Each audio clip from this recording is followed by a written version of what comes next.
Hey, how's it going? I'm Rory from Giraffe Studios and welcome along to today's devlog. This is episode 27 and yeah, I've just come off the live stream with Pirate Software where he played Ragdoll's physics experiments and it crashed his computer and caused his whole live stream to go down for about 3,500-4,000 people.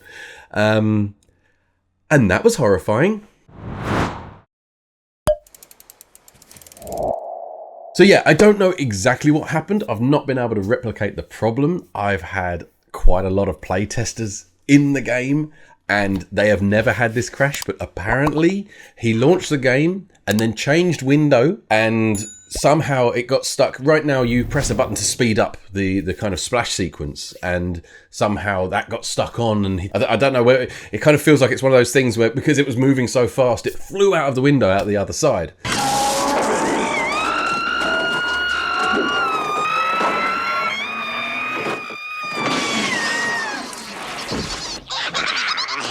I'm not completely sure that could have been what happened. I really can't place it exactly. But it means that we're going to have to do some changes because obviously, even though no one's ever had it, that was the biggest thing that the game's been on so far and that happened. So I need to fix it. You had your shot and you blew it. And of course, over the course of his play session, he discovered a few other minor issues that I really need to fix and we need to improve. Sure, it's only a glitch.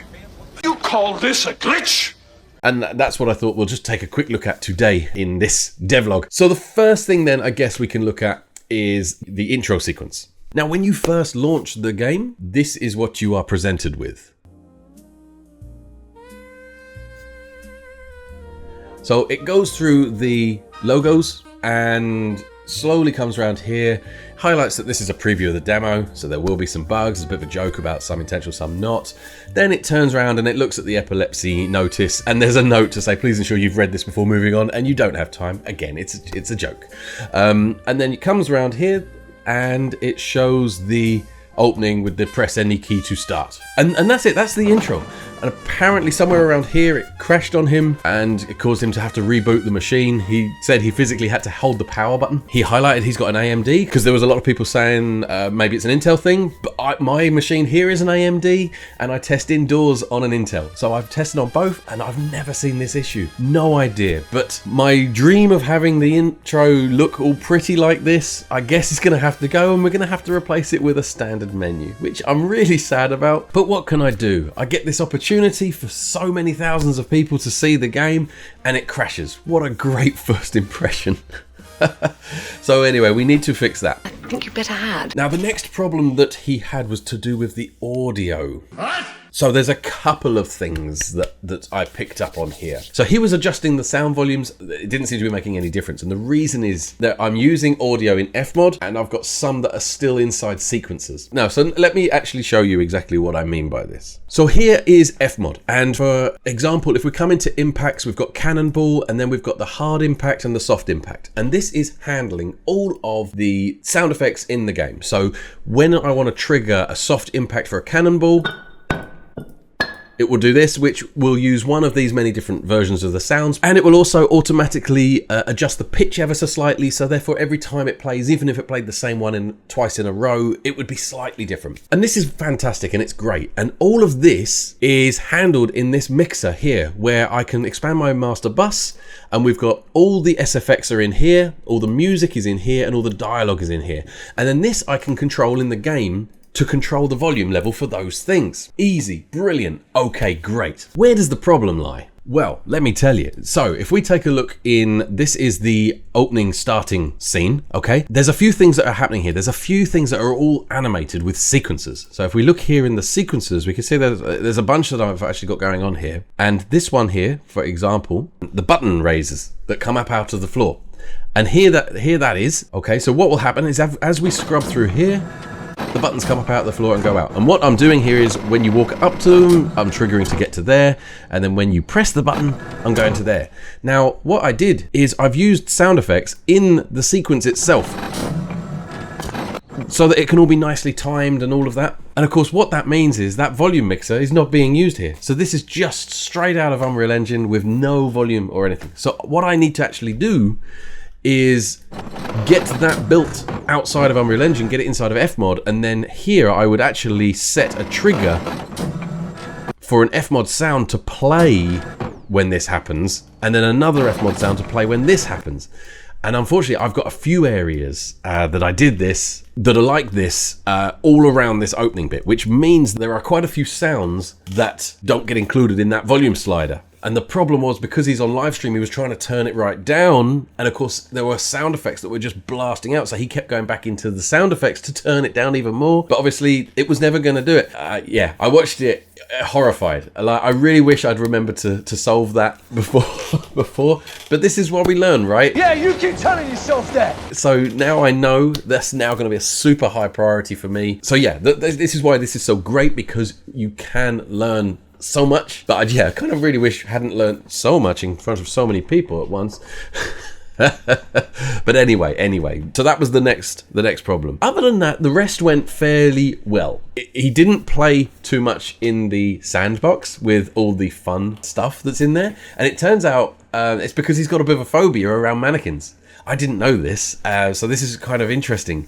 He finds them terrifying, and you know that's fine. People have these strange things, right? I mean, I have a genuine phobia of bananas. We haven't done bananas, have we? No. I hate them. I absolutely hate them with every fibre of my being. I cannot be near one. They make me feel strange if I'm near them. He has a similar thing clearly about mannequins. It's a bit of a problem when you're playing a game called Ragdoll Physics Experiments that's all based around wooden mannequins.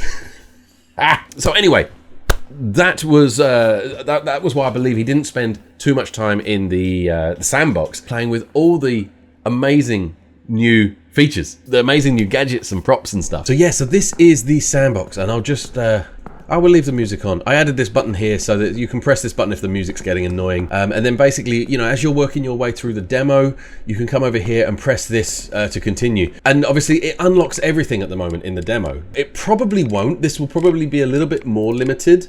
But effectively right now it gives you everything. So, you know, you want to put some barrels down, and you want to add some ragdolls, do whatever, and you want to add a cannon to shoot the barrels, and then you go into physics mode.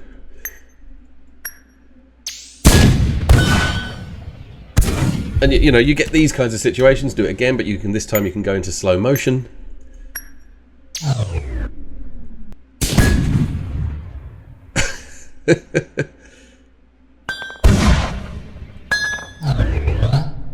And you know, you can do all sorts. You've got these bear traps, so you can place bear traps just here.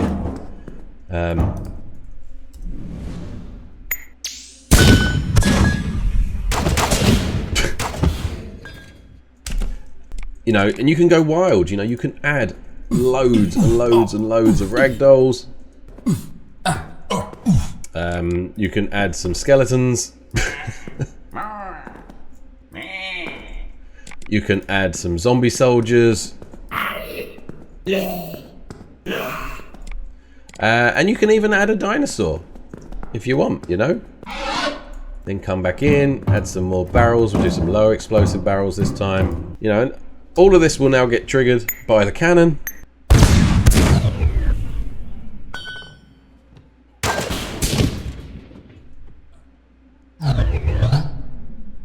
Maybe we even chuck one of them in. I don't know. I don't know what that's going to do.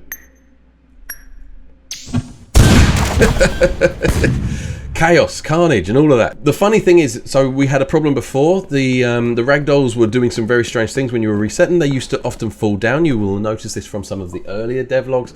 When you come out of physics mode, some of them would fall over, and some of them would maybe start raising just above the floor. This is all now fixed, so it's really quite robust now in how the ragdolls kind of get thrown around and then get put back together again, and you know, and it works quite well. I did find this hilarious thing. So someone highlighted this to me the other day, is that the treadmill, and I've no idea when this started happening, the treadmill now actually just walks around by itself. Oh, hello.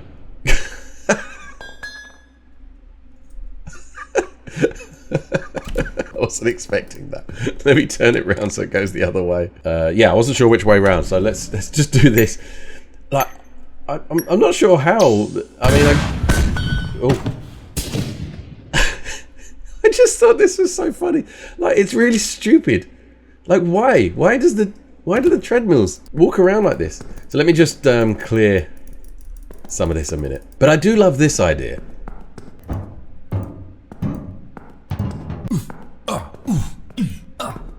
The fact that I can just set up an army of treadmills. Just have them start racing their way across the map. I don't know why. That's so much funnier than it should be. Yeah, weird.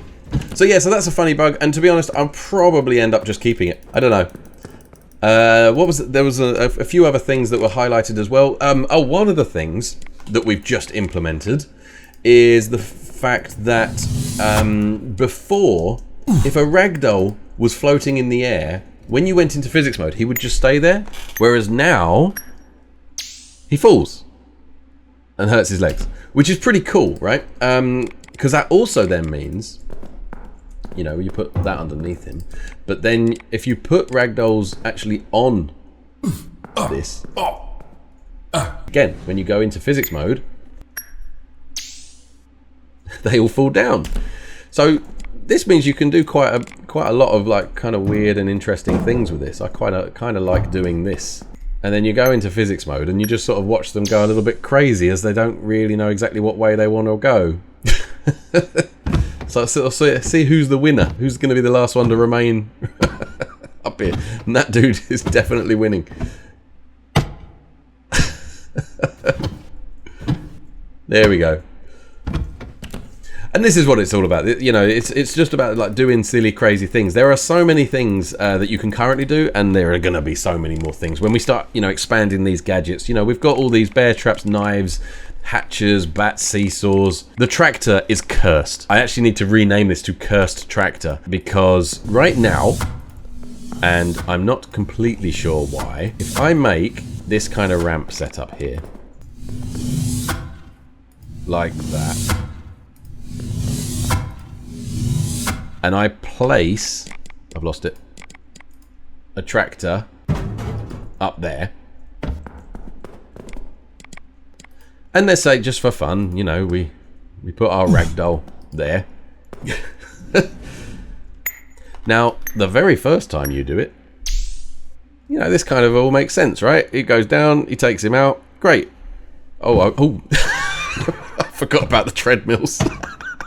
But anyway, but now if I reset, see, the tractor doesn't currently reset, and yeah, so it's now just over there, but it won't do it this time. There we go. So do you see how it's just collapsed on itself? When things then start messing with it, there it goes.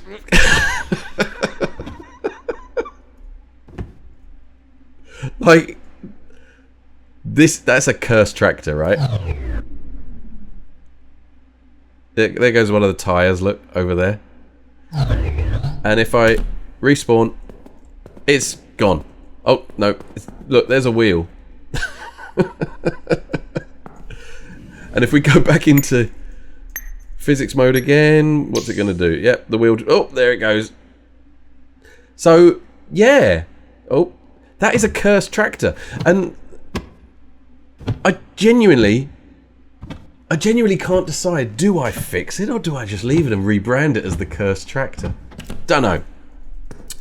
Final thing I will just mention while we're here in the sandbox as well is this got highlighted to me today, that somebody wanted to do this. Someone from the playtesters group said, I want that to work. It doesn't at the moment. It just... does that, and of course it does that because it's a fixed object, so it's not designed to those treadmills, honestly, it's not designed to do anything. But then now it's got me thinking, I need to make it so that when you fire one of these, it just does a little kickback, but then it becomes a physics object, so it could stay on there and it would fire as it whizzes around.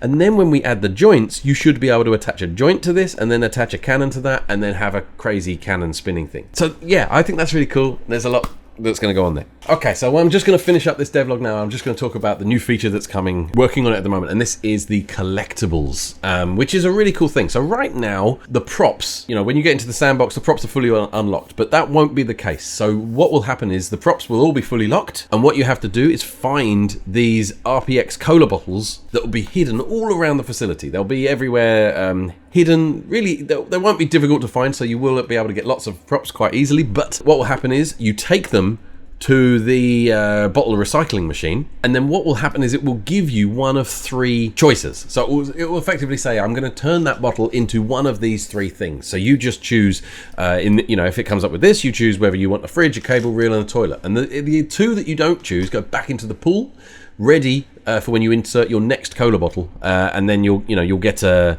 next thing, and that's how you will unlock all the different props. And when I say a prop is a static object, so things that aren't gadgets. The gadgets you unlock through the shop by doing the challenge rooms. Yeah, this is the feature that we're currently working on. So just a super brief, like I say, it's in progress at the moment, but right now where we are is that the collectibles are done, so you can actually find and highlight and collect the collectibles. And when you collect them, it logs it and stores it against your player. So therefore, if you find bottles and then you quit the game, the number of bottles that you've got will remain the same. This bit is done. The next bit will be just to make it so that it starts displaying those cola bottles. But there you can see we've still got the 3 in our inventory. So that one's coming together nicely, and I'll update you a bit more about that in the next devlog. So firstly, obviously, I do just want to make a big shout out to Pirate Software for hosting the Indiecember showcase. Very, very lucky to get onto that. There was a lot of games that applied for it, so we were very honoured to be chosen. It certainly could have gone worse. It certainly could have gone better. As I say, there's loads of takeaways. There's loads of things that I'm now going to take away and try and learn from. And yeah, it's just an experience. So again, big thank you goes out to Pirate Software for that one, especially to Thor for doing the Indiecember game showcase. And yeah, obviously, if you're interested in Ragdoll physics experiments, then head over to our Discord. There's currently a thing about naming toast.